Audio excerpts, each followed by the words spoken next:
വിശുദ്ധ മത്തായി എഴുതിയ സുവിശേഷം അധ്യായം 17 1 മുതൽ 9 വരെയുള്ള വാക്യങ്ങൾ.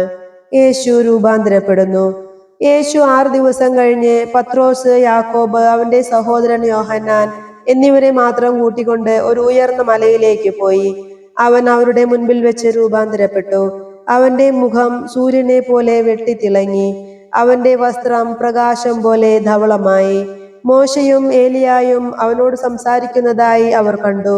പത്രോസ് യേശുവിനോട് പറഞ്ഞു, കർത്താവേ, നാം ഇവിടെ ആയിരിക്കുന്നത് നല്ലതാണ്. നിനക്ക് സമ്മതമാണെങ്കിൽ ഞങ്ങൾ ഇവിടെ 3 കൂടാരങ്ങൾ ഉണ്ടാക്കാം.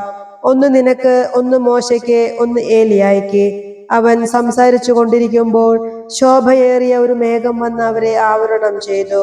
മേഘത്തിൽ നിന്ന് ഇങ്ങനെ ഒരു സ്വരമുണ്ടായി, ഇവൻ എന്റെ പ്രിയപുത്രൻ, ഇവനിൽ ഞാൻ പ്രസാദിച്ചിരിക്കുന്നു. ഇവന്റെ വാക്ക് ശ്രവിക്കുവിൻ. ഇത് കേട്ട ക്ഷണത്തിൽ ശിഷ്യന്മാർ കമിഴ്ന്നു വീണു. അവർ ഭയവിഹ്വലരായി.